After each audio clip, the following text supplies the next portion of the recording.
آپ کو اللہ کی طرف سے کشادگی اور فراخی کی امید تھی، جبکہ قریش کی طرف سے شر اور گرفت کا ڈر بھی تھا، اس لیے آپ نے احتیاط فرمائی۔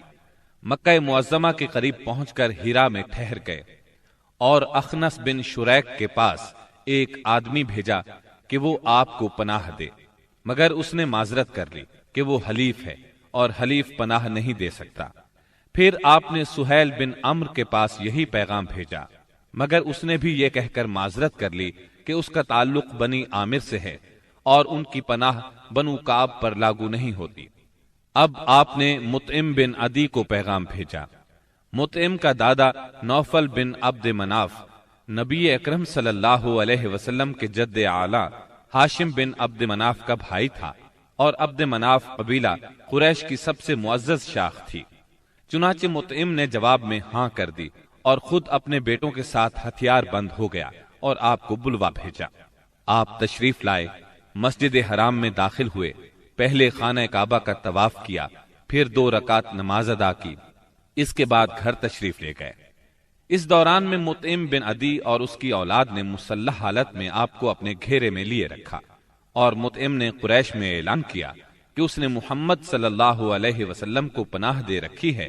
قریش نے اس کی اس پناہ کو منظور کیا۔ رسول اللہ صلی اللہ علیہ وسلم کا معمول تھا کہ جب حج کا زمانہ آتا اور قبائل عرب مکہ معظمہ کے قرب و جوار میں اترتے تو آپ ایک ایک قبیلے کے پاس جاتے، اسلام کی تبلیغ فرماتے، میلوں میں جا کر بھی واعظ فرماتے، قبائل کا دورہ بھی کرتے۔ طائف سے واپس آ کر آپ نے تبلیغی سرگرمیوں کا دائرہ وسیع کر دیا۔ آپ مختلف قبائل کے محلوں میں جاتے یا مکہ سے باہر چلے جاتے، اور کہیں نہ جا پاتے تو راستوں میں کھڑے ہو جاتے، جو مسافر بھی مل جاتا اسے اللہ کا پیغام سناتے۔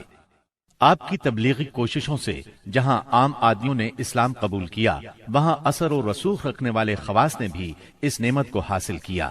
ان میں سے چند نام یہ ہیں: سوید بن صامت رضی اللہ عنہ، یہ انصار مدینہ کے قبیلہ خزرج سے تعلق رکھتے تھے، شاعری اور جنگ میں نمایاں تھے، امثال لقمان کے حافظ تھے، یعنی سابقہ آسمانی صحیفے کے حافظ تھے۔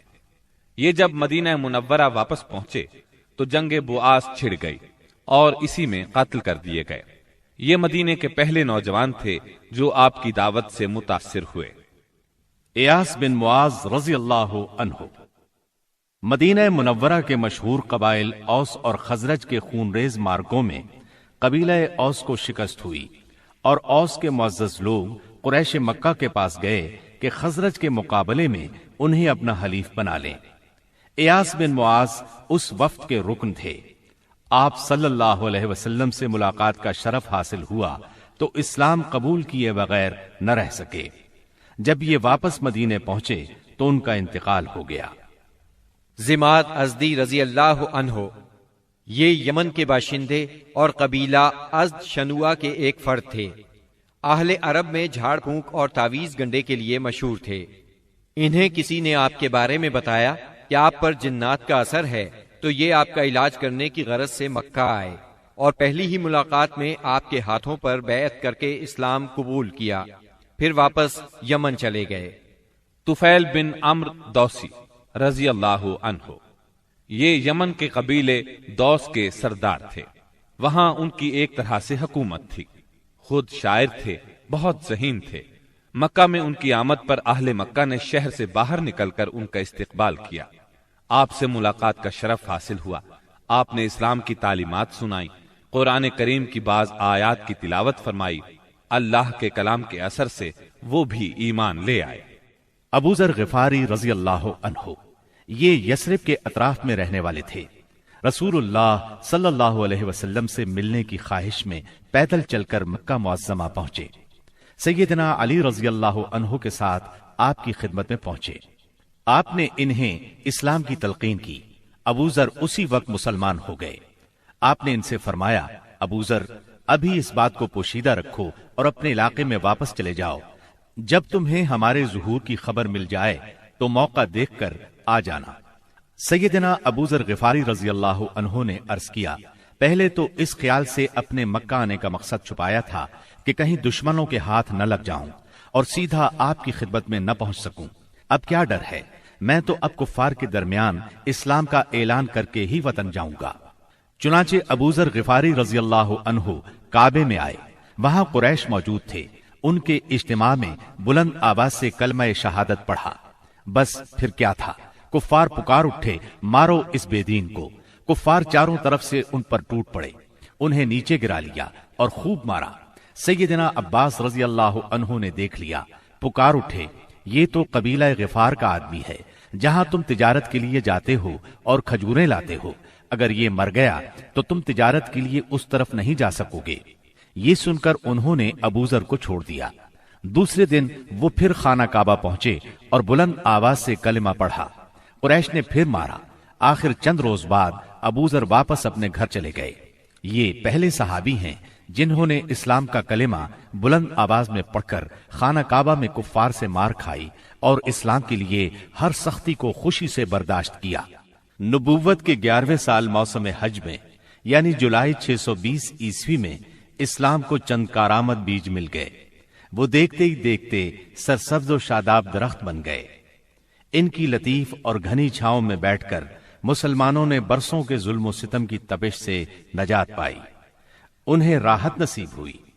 ان حضرات کے نام یہ ہیں: اسعد بن زرارہ، اوف بن حارث بن رفاعہ، یہ اوف بن افرا کے نام سے مشہور تھے، رافع بن مالک بن عجلان، قطبہ بن عامر بن حدیدہ، عقبہ بن عامر بن نابی اور جابر بن عبداللہ بن ریاح۔ یہ لوگ 11 نبوت میں حج کے لیے آنے والوں کے ہمراہ آئے تھے۔ چنانچہ یہ لوگ مینا کی گھاٹی میں رات کے وقت باتیں کر رہے تھے کہ رسول اللہ صلی اللہ علیہ وسلم کا گزر اس طرف سے ہوا۔ آپ نے آواز سنی تو ان کا رخ کیا، ان کے نزدیک پہنچ کر فرمایا، آپ کون لوگ ہیں؟ وہ بولے، ہم قبیلہ خزرج کا ایک گروہ ہیں۔ آپ نے فرمایا، یعنی یہود کے حلیف؟ وہ بولے، ہاں، آپ ٹھیک سمجھے۔ اس پر آپ نے فرمایا، تو پھر کیوں نہ آپ حضرات سے بیٹھ کر کچھ بات چیت کی جائے؟ انہوں نے کہا، ضرور، کیوں نہیں، تشریف رکھیے۔ چنانچہ آپ صلی اللہ علیہ وسلم وہاں ان کے پاس بیٹھ گئے۔ آپ نے ان پر اسلام کی حقیقت واضح کی، قرآن کی تلاوت کی اور اللہ عز و جل کی طرف دعوت دی۔ اس پر انہوں نے ایک دوسرے سے حیران ہو کر کہا، دیکھو، یہ تو وہی نبی معلوم ہوتے ہیں جن کے حوالے سے یہود تمہیں دھمکیاں دیا کرتے ہیں، کہیں وہ اسلام لانے میں پہل نہ کر جائیں۔ چنانچہ ان حضرات نے فوراً ہی اسلام قبول کر لیا۔ پھر انہوں نے کہا، ہم اپنی قوم کو ایسی حالت میں چھوڑ کر آئے ہیں کہ کسی اور قوم میں ان جیسی دشمنی نہیں ہے، پس اگر اللہ تعالیٰ انہیں آپ پر اکٹھا کر دے تو ان کے لیے آپ سے معزز کوئی نہیں ہوگا۔ پھر انہوں نے وعدہ کیا، ہم دین کی دعوت دیں گے، آئندہ سال حج کے موقع پر پھر آپ سے ملاقات کریں گے۔ اور پھر جب یہ لوگ واپس مدینہ منورہ گئے تو اپنے ساتھ اسلام کا پیغام بھی لے گئے۔ چنانچہ وہاں گھر گھر اسلام کا چرچا ہونے لگا۔